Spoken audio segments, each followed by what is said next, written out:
আর্জেন্টিনার coach Lionel Scaloni 2026 বিশ্বকাপের জন্য তার 26 সদস্যের চূড়ান্ত দল ঘোষণা করেছেন।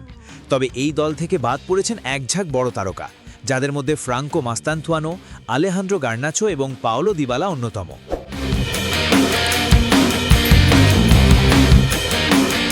যুক্তরাষ্ট্র, মেক্সিকো এবং কানাডায় অনুষ্ঠিত হতে যাওয়া এবারের বিশ্বকাপে মুকুট ধরে রাখার লড়াইয়ে নামবে বর্তমান চ্যাম্পিয়ন আর্জেন্টিনা।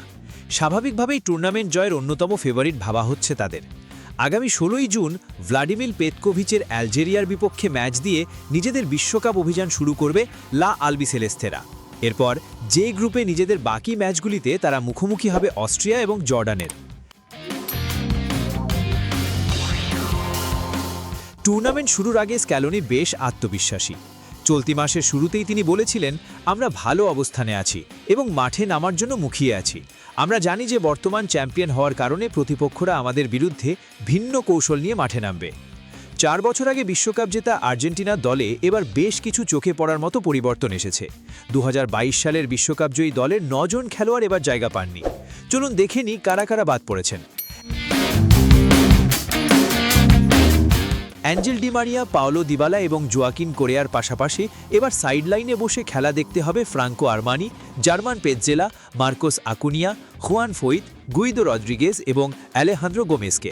অন্যান্য উল্লেখযোগ্য বাদ পড়াদের মধ্যে আছেন ফ্রাঙ্কো মাস্তানতুয়ানো, যিনি এই মরশুমে রিয়াল মাদ্রিদের হয়ে খুব বেশি ম্যাচ খেলার সুযোগ পাননি। এছাড়া বোর্নমাউথের মার্কো সেনেসি এবং অ্যাস্টন ভিলার এমিলিয়ানো বুয়েন্দিয়াও দলে ডাক পাননি।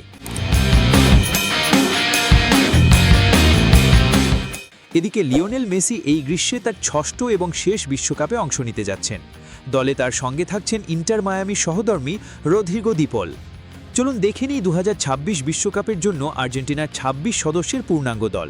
গোলরক্ষক Emiliano Martinez, Aston Villa; Geronimo Rulli, Marseille; Juan Musso, Atletico Madrid; রক্ষণাভাগ Leonardo Balerdi, Marseille; Nicolas Tagliafico, Lyon; Gonzalo Montiel, River Plate; Lisandro Martinez, Manchester United; Cristian Romero, Tottenham; Nicolas Otamendi, Benfica; Facundo Medina, Marseille; Nahuel Molina, Atletico Madrid.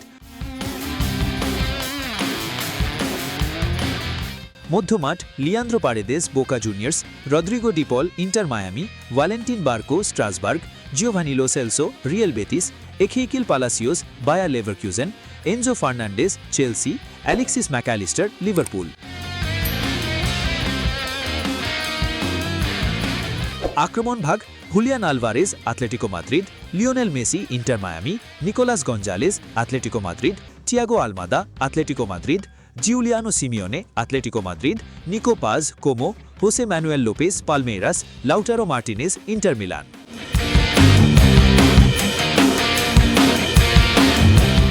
দল গোছাতে তাড়াহুড়া করেননি Scaloni, তবে এর পেছনে ছিল যৌক্তিক কারণ। যদিও ফিফার কাছে চূড়ান্ত দল জমা দেওয়ার শেষ সময় 1 জুন, তবে বেশ কিছু দেশ অনেক আগেই তাদের স্কোয়াড ঘোষণা করে দিয়েছে। উদাহরণস্বরূপ দুবারের বিশ্ব চ্যাম্পিয়ন ফ্রান্স 2 সপ্তাহ আগেই তাদের দল ঘোষণা করেছিল। অন্যদিকে আর্জেন্টিনা ধৈর্য ধরে শেষ মুহূর্ত পর্যন্ত অপেক্ষা করেছে। এই সিদ্ধান্তের ব্যাখ্যা দিয়ে স্ক্যালোনি বলেন, খেলোয়াড়দের শারীরিক অবস্থা মূল্যায়ন করতে এবং 26 জনের দল চূড়ান্ত করার জন্য আমরা পুরো সময়টুকুই নিচ্ছি। এরপর প্রীতি ম্যাচগুলিতে আমরা কোনো খেলোয়াড়কে নিয়ে ঝুঁকি নেব না, সেখানে সব খেলোয়াড়দের মিলিয়ে ঝুলিয়ে খেলানো হবে। সাম্প্রতিক সপ্তাহে বেশ কয়েকজন খেলোয়াড় চোটে পড়েছেন, যার মধ্যে লিওনেল মেসিও রয়েছেন। গত সপ্তাহে ইন্টার মায়ামির হয়ে খেলার সময় তিনি হ্যামস্ট্রিং ইনজুরিতে পড়েন। স্ক্যালোনি আরও যোগ করেন, যারা ইনজুরি নিয়ে মৌসুম শেষ করেছে তারা বলতে গেলে কোনো অনুশীলন ছাড়াই মার্কিন যুক্তরাষ্ট্রে যাবে। আগামী সোমবার থেকে তাদের বেশিরভাগের প্রথম অনুশীলন সেশন শুরু হবে। আশা করি প্রথম ম্যাচের আগে তারা সবাই পুরোপুরি ফিট হয়ে যাবেন। তাদের চোটগুলি খুব বেশি গুরুতর নয়, তবে আমাদের সতর্ক থাকতে হবে এবং তাদের যত্ন নিতে হবে, বিশেষ করে গুরুত্বপূর্ণ পজিশনের খেলোয়াড়দের ক্ষেত্রে। ঠিক এই কারণেই আমি এবং কোচিং স্টাফরা শেষ মুহূর্ত পর্যন্ত অপেক্ষা করেছি।